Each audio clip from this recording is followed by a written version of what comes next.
കഴിഞ്ഞ ദിവസം കെ.ബി. ഗണേഷ് കുമാറിന്റെ മുൻ പേഴ്സണൽ സ്റ്റാഫ് അംഗം സുധീർ മലയിൽ നടത്തിയ ഒരു വെളിപ്പെടുത്തൽ നിങ്ങൾ കേട്ട് കാണുമല്ലോ.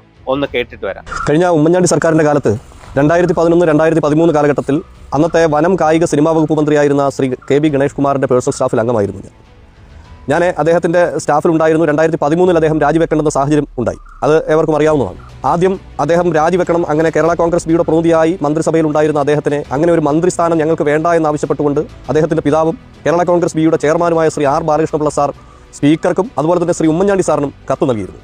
എന്നാൽ അതിൽ നിന്നൊക്കെ ശ്രീ ഉമ്മൻചാണ്ടി സാറും UDFും അദ്ദേഹത്തെ സംരക്ഷിക്കുകയാണ് ഉണ്ടായത്.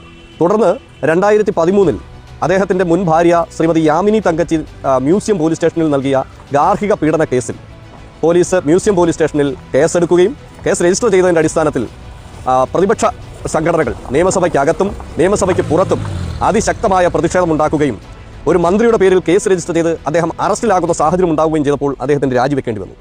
എന്നാൽ രാജിവെച്ച അദ്ദേഹം തുടർന്ന് ശ്രീ ഉമ്മൻചാണ്ടി സാറിൻ്റെ നിർദ്ദേശാനുസരണം അന്നത്തെ തൊഴിൽ വകുപ്പ് മന്ത്രിയായിരുന്ന ശ്രീ ഷിബു ബേബി ജോണിൻ്റെ നേതൃത്വത്തിൽ അദ്ദേഹത്തിൻ്റെ കുടുംബ പ്രശ്നം ഗാർഹിക പീഡന കേസ് മ്യൂസിയം പോലീസ് സ്റ്റേഷനിലെ കേസ് വളരെ ശ്രമകരമായ പണിയിലൂടെ അത് ഒത്തുതീർപ്പാക്കുകയും ചെയ്തു. എന്നാൽ തുടർന്ന് മന്ത്രിയാകുവാൻ ആഗ്രഹിച്ച ശ്രീ ഗണേഷ് കുമാർ UDF നേതൃത്വത്തെയും ഉമ്മൻചാണ്ടി സാറിനെയും ഒക്കെ അത് അറിയിക്കുകയും ചില സാങ്കേതിക കാരണങ്ങളാൽ ചില രാഷ്ട്രീയ കാരണങ്ങളാൽ അദ്ദേഹത്തിന് മന്ത്രിയായി തിരികെ വരാൻ കഴിയാത്ത ഒരു സാഹചര്യമുണ്ടായി. ഈ സാഹചര്യത്തിൽ ഞാനൊരു കോൺഗ്രസ് പ്രവർത്തകനായി യൂത്ത് കോൺഗ്രസിൻ്റെ മാവേലിക്കര പാർലമെൻറ്റ് ജനറൽ സെക്രട്ടറിയായി അന്ന് പ്രവർത്തിക്കുന്ന കാലഘട്ടത്തിലും ഇദ്ദേഹവുമായി നല്ല അടുപ്പം സൂക്ഷിച്ചിരുന്ന ഒരാളാണ് ശ്രീ ഗണേഷ് കുമാർ സാറുമായിട്ട്. ഗണേഷ് കുമാർ സാറിനോടൊപ്പം നല്ല അടുപ്പം പുലർത്തിയിരുന്നത് കൊണ്ട് തന്നെ നല്ല അടുത്ത ബന്ധമുള്ളപ്പോഴും തന്നെ അദ്ദേഹം പലപ്പോഴും പറയുമായിരുന്നു, തിരികെ മന്ത്രിയാകാൻ കഴിയാത്ത സാഹചര്യത്തിൽ ഉമ്മൻചാണ്ടിയെ ഞാൻ കാണിച്ചു കൊടുക്കാമെന്നും ഉമ്മൻചാണ്ടിയെയും UDF നേതാക്കന്മാരെയും ഞാനൊരു പാഠം പഠിപ്പിക്കുമെന്നും പെണ്ണ് കേസിൽ പ്രതിയാക്കുമെന്നുമൊക്കെ അദ്ദേഹം നമ്മുടെ മുഖതാവിൽ സംസാരിച്ചിട്ടുണ്ട്. അപ്പോഴൊക്കെയും നമ്മളൊന്നും തന്നെ തിരികെ പറയുമായിരുന്നില്ല. ഇദ്ദേഹം തിരികെ മന്ത്രിസഭയിലേക്ക് വരട്ടെ എന്ന് ആഗ്രഹിച്ചിരുന്ന ആളുമാണ് ഞാൻ. പക്ഷേ പിന്നീട് 2013 കഴിഞ്ഞ് 2015 ശേഷം നടന്ന നിയമസഭാ തെരഞ്ഞെടുപ്പിൽ അദ്ദേഹം വീണ്ടും ഇടതുപക്ഷത്തോടു കൂടി അടുത്തുകൊണ്ട് പത്തനാപുരം നിയോജകമണ്ഡലത്തിൽ നിന്ന് മത്സരിക്കുകയും അദ്ദേഹം വിജയിക്കുകയും ചെയ്തു.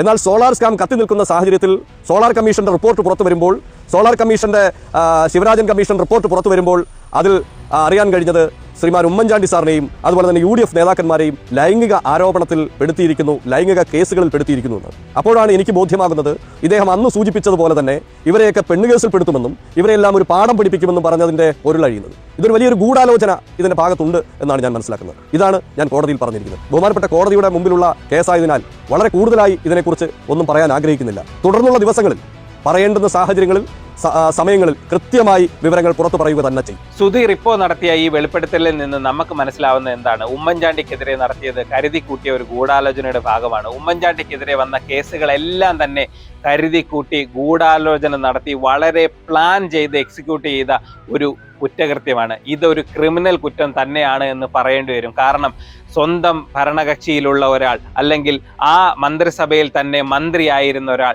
തൻ്റെ പേഴ്സണൽ ഗ്രഡ്ജിന്റെ പേരിൽ ഉമ്മൻചാണ്ടിക്കെതിരെ നടത്തിയ ഒരു ഗൂഢാലോചന, അതിന് അദ്ദേഹം കൂട്ടുപിടിച്ചത് ആരെയാണ്? അതിന് അദ്ദേഹം ഭരണകക്ഷിയിലെ പലരെയും എതിർകക്ഷിയിലെ പലരെയും കൂട്ടുപിടിച്ച് സാക്ഷികളാക്കി ഒരു കേസ് കേരള ജനതയ്ക്ക് മുന്നിൽ കൊണ്ടുവന്നു. അതൊരു കേസായി. പക്ഷേ ഉമ്മൻചാണ്ടി മരിക്കുന്നതിന് മുന്നേ ആ നീതിമാനായ മനുഷ്യൻ കുറ്റവിമുക്തനാണ് എന്ന് അറിഞ്ഞിട്ട് തന്നെയാണ് ആ വ്യക്തി മരിച്ചത്. എനിക്കിതിൽ സുധീറിനോട് പറയാനുള്ളത് ഒരു കാര്യമാണ്. താങ്കൾ ഇപ്പോഴായിരുന്നില്ല ഈ വെളിപ്പെടുത്തൽ നടത്തേണ്ടിയിരുന്നത്. കേരള ജനതയ്ക്ക് മുന്നിൽ, കേരള ജനതയുടെ മനസാക്ഷിക്ക് മുമ്പിൽ ഉമ്മൻചാണ്ടിയെ വലിച്ചു കീറാൻ ഇട്ടുകൊടുത്തിട്ട് താങ്കൾ ഇത് കണ്ട് മിണ്ടാതിരുന്നു. കുറെ നാൾ, 1-2 വർഷമല്ല, ഏകദേശം 12 വർഷത്തോളം താങ്കൾ മിണ്ടാതിരുന്നു. ഓക്കെ, ഇപ്പോഴെങ്കിലും താങ്കൾക്ക് ഒന്ന് പറയാൻ തോന്നിയ മനസ്സിന് വളരെ നന്ദി. കേരള ജനതയുടെ മുന്നിൽ ഉമ്മൻചാണ്ടി എന്ന നീതിമാനായ മനുഷ്യൻ തന്നെയായിരുന്നു. ഉമ്മൻചാണ്ടി കുറ്റവിമുക്തനാണ് എന്ന് അറിഞ്ഞപ്പോൾ കേരള ജനതയ്ക്ക് വലിയ അതിശയമൊന്നും തോന്നിയിരുന്നില്ല. കേരള ജനതയ്ക്ക് ആദ്യം മുതലേ അറിയാമായിരുന്നു ഉമ്മൻചാണ്ടി ഒരു കുറ്റവും ചെയ്തിട്ടില്ല എന്നുള്ളത്. പുതുപ്പള്ളിയിലെ കുഞ്ഞുകുഞ്ഞിനെ അറിയാവുന്ന എല്ലാവർക്കും അറിയാമായിരുന്നു അതൊരു കെട്ടിച്ചമച്ച കേസാണ് എന്നുള്ളത്. പക്ഷേ കോടതിക്ക് മുന്നിൽ വന്ന, നീതിന്യായ വ്യവസ്ഥയ്ക്ക് മുന്നിൽ വന്ന ഒരു കേസ് ആയതുകൊണ്ട് തന്നെ കുഞ്ഞുകുഞ്ഞ് എത്ര നേരം ആ അന്വേഷണ സംഘത്തിന് മുന്നിൽ മൊഴിയെടുക്കാനായി ഇരുന്നു കൊടുത്തു, എത്ര നാൾ കോടതി കയറിയിറങ്ങി, എത്ര നാൾ ഉമ്മൻചാണ്ടിക്കെതിരെ തെളിവുകൾക്കായി ഇവിടുത്തെ മാധ്യമങ്ങളും ഇവിടുത്തെ അന്വേഷണ സംഘങ്ങളും ഓടി. വ്യാജ പ്രചരണം നടത്തിയ CD എന്നുള്ള പേരിൽ CD-യിൽ എന്തോ ഉണ്ടെന്ന് കരുതി തമിഴ്നാട്ടിലേക്കും കർണാടകയിലേക്കും വണ്ടി വിളിച്ച് ഓടിയതിന്റെ പുറകെ മാധ്യമങ്ങൾ ഓടിയത് നമ്മൾ കണ്ടതാണ്. ഒരു കാര്യം ഞാൻ പറഞ്ഞുകൊള്ളട്ടെ, കുഞ്ഞുകുഞ്ഞ് നീതിമാനായതുകൊണ്ട് കുഞ്ഞുകുഞ്ഞ് ആ കേസിൽ നിന്നും കുറ്റവിമുക്തനായി. പക്ഷെ ഇപ്പോഴും വിടാതെ പിന്തുടരുന്ന ആ കണ്ണീരിന്റെ വില ഗണേഷ് കുമാറിനെ പിന്തുടരുന്നു എന്നുള്ളത് നമ്മൾ മനസ്സിലാക്കേണ്ട കാര്യമാണ്. ഒരു കാര്യം ഞാൻ ഗണേഷ് കുമാറിനോട് പറയട്ടെ, താങ്കളെ ഒരു മകനെ പോലെ കരുതി സ്നേഹിച്ച, എല്ലാവരും തള്ളി പറഞ്ഞപ്പോൾ താങ്കളെ ചേർത്ത് പിടിച്ച ഉമ്മൻചാണ്ടിയോട് തന്നെ താങ്കൾ ഇത് ചെയ്തത് വളരെ മോശമായി പോയി. ജനങ്ങളുടെ മനസ്സിൽ ഇന്നും കുഞ്ഞു കുഞ്ഞു ജീവിക്കുന്നത് കപട രാഷ്ട്രീയവാദി ആയതുകൊണ്ടല്ല, ജനസമ്പർക്ക പരിപാടികളിലൂടെയും മറ്റെല്ലാത്തിലൂടെയും പാവം ജനങ്ങളെ ചേർത്ത് പിടിച്ച കുഞ്ഞു കുഞ്ഞ് കേരളത്തിന്റെ മുഖ്യമന്ത്രിയാണ് എന്ന് പറയാൻ, കേരളത്തിന്റെ മുഖ്യമന്ത്രി ആയിരുന്നു എന്ന് പറയാൻ ഞാൻ അഭിമാനം കൊള്ളുന്നു. കരുതി കൂട്ടി ഉമ്മൻചാണ്ടിയെ മാനം കെടുത്താൻ വേണ്ടി ഉണ്ടാക്കിയ കേസാണ് എന്നുണ്ടെങ്കിൽ ഉമ്മൻചാണ്ടിക്ക് ഒരു മാനക്കേടും വന്നിട്ടില്ല. കാരണം ഉമ്മൻചാണ്ടി ഇന്നും ജീവിക്കുന്നത് കേരള ജനതയുടെ മനസ്സിലാണ്. അതിന് ഉത്തമ ഉദാഹരണമാണ് അദ്യോപചാരം അർപ്പിച്ചുകൊണ്ട് കേരള ജനത തിരുവനന്തപുരം മുതൽ കോട്ടയം വരെ പുതുപ്പള്ളി വരെ ഇടമുറിയാതെ ജനങ്ങൾ അദ്ദേഹത്തെ കാത്തു നിന്നത്, അന്ത്യോപചാരം അർപ്പിക്കാൻ വേണ്ടി ആ വിലാപയാത്ര കാത്തു നിന്നത് കേരള ജനതയുടെ മനസ്സിൽ ഉമ്മൻചാണ്ടിക്കുള്ള സ്ഥാനം എന്താണെന്ന് തെളിയുന്നത് കൊണ്ടാണ്. ഉമ്മൻചാണ്ടി മരിച്ച് വിലാപയാത്ര തുടങ്ങിയപ്പോൾ ചാനലുകാർ വിചാരിച്ചൊരു കാര്യമുണ്ട്, 1-2 മണിക്കൂറിനുള്ളിൽ ഇതങ്ങ് പുതുപ്പള്ളി എത്തുമെന്ന് കരുതി. പക്ഷേ എത്തിയത് എത്ര നേരം കഴിഞ്ഞാണ്? നേരത്തോട് നേരം കഴിഞ്ഞാണ് ഉമ്മൻചാണ്ടിയുടെ ഭൗതിക ശരീരം വഹിച്ചുകൊണ്ട് തിരുവനന്തപുരത്ത് നിന്ന് പുതുപ്പള്ളിയിലെത്തിയത്. ഇതൊക്കെ മനസ്സിലാക്കി തരുന്ന ഒരു കാര്യമുണ്ട്.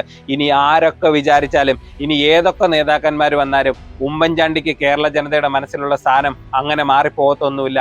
അത് അങ്ങനെ തന്നെ നിൽക്കും. വീണ്ടും ഒന്നും കൂടെ പറഞ്ഞുകൊള്ളട്ടെ, ജീവിച്ചിരുന്ന ഉമ്മൻചാണ്ടിയേക്കാൾ എത്രയോ ശക്തനാണ് മരിച്ചുപോയ ഉമ്മൻചാണ്ടി. കാരണം മരിച്ചുപോയ ഉമ്മൻചാണ്ടിയും ജീവിക്കുന്നത് കേരള ജനതയുടെ മനസ്സിലാണ്.